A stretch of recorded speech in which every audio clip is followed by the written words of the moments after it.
For the Hong Kong Sevens, we are now up to the semi-finals. On one side, we know it's New Zealand versus France. On the other, it's this game, Fiji taking on Great Britain. Going to be an exciting game. Both sides have very different paths to this point in the Hong Kong Sevens. But Fiji, they come in as heavy favourites to be able to take out this game and also the Hong Kong Sevens in general. But throughout this preview, we will be looking at previous fixtures, key players to watch out for both of these sides, and then also a prediction at the end for this entertaining semi-final. But jumping straight into it, Fiji's past games, both sides have already played 4 matches as we are up to day 3 of the Hong Kong Sevens competition. The first game, the Fijians are able to beat Samoa 12 points to 7, a good victory to get their Hong Kong Sevens underway. Their next game was up against the Canadians. They were able to win at 40 points to 7, which at this point is the largest victory that Fiji have had in this leg of the World Rugby Sevens. Their next game was up against Argentina.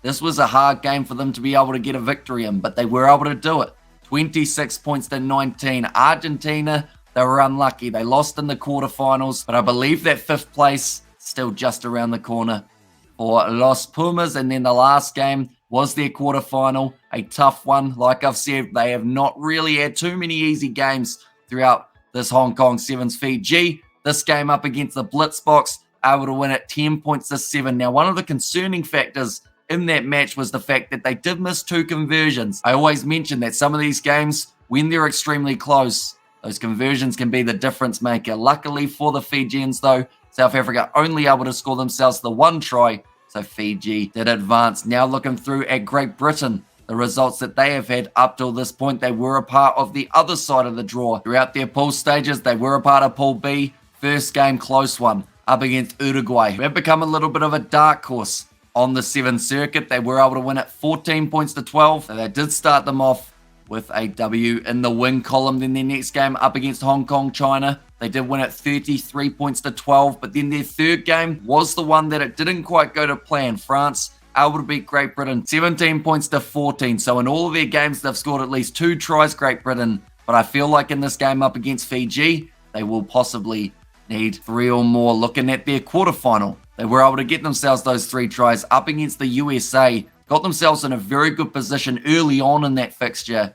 And then from there, the US just weren't quite able to fight back. 21 points to 10, moving through to the semi-final. Now we look through at key players, looking at the last fixture for both of these sides. It's a good one to base it off. The Fijians, out of the players out there on the field, Ioane Teba and also Napoleone Balatha, the 2 men who were able to score tries. The Balatha one, I think, was my favourite out of the 2. Chipped it in behind. Bounce of the ball was favourable, and then it just set up for Balatha to be able to run in the try. So he's definitely a key in this matchup. He came off the bench in the last game, but I think he might end up with a starting position in this next match up against GB. I'm going to go with Josefa Talatholo again as another Fijian to watch out for. He made a brilliant tackle on one of the South Africans right near the sideline. I believe it was Impi Visa, but he wrapped his arms under the armpits, just drove the man into touch. Got great strength.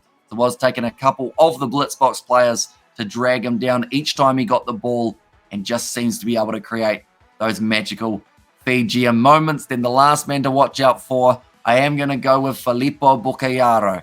Great player, great pace. He gets a gap, he's going through it, and he's scoring in this match for the semi-final. Now for Team GB, like I mentioned, they managed to get themselves 3 tries in their last fixture. They were scored by Robbie Ferguson, Will Homer, and Morgan Williams. Now, Robbie Ferguson, one of the more experienced players in this Great British side. He is my first key player, been in relatively good form throughout this Sevens competition, and I think that experience will certainly help his side up against a Fijian team that on paper looked like they should be able to win this game comfortably, but Ferguson will know if he can keep it close, anything can happen near the end of this Sevens fixture. Next man, Will Homer. He did also score himself a try in that game up against the USA, but his defense, I think, is something that's really going to end up helping GB in this contest, and it could be the difference between the match being close and the match being one-sided. Every tackle will be crucial for Great Britain in this game, but no one can afford to miss them, and Will Homer,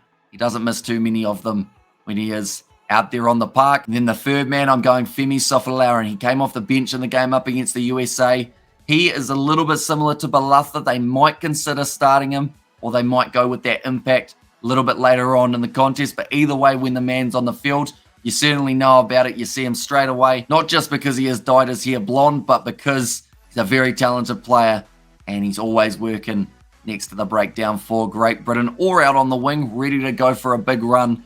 The ball does make its way out there, but now we are up to the stage of trying to predict who wins this game. I'm going with my gut feeling here. I feel Fiji, with the form that they've been in, with the sides that they've been able to beat. Looking through at that list, they've beaten Samoa, they've beaten Argentina, they've beaten South Africa. They are three very tough sides, so you think that Fiji, as long as they aren't feeling too gassed after beating those big sides, should be able to win this game. GB put up a great fight up against the USA, getting themselves the victory, but I feel like that might have been their big performance in Hong Kong. Fiji to win this game, 33 points to 5. Bit harsh, maybe we could see an upset. I just get that feeling that Fiji have been clicking, and now I think they're clicking a little bit more as they head towards yet again another Hong Kong title. But thank you all very much for tuning in to this preview. We will be doing the commentary on the channel, so be sure to check that out. Let me know your predictions in the comments down below. If you did enjoy, be sure to leave a like and subscribe to the channel, and we'll see you all for the next one.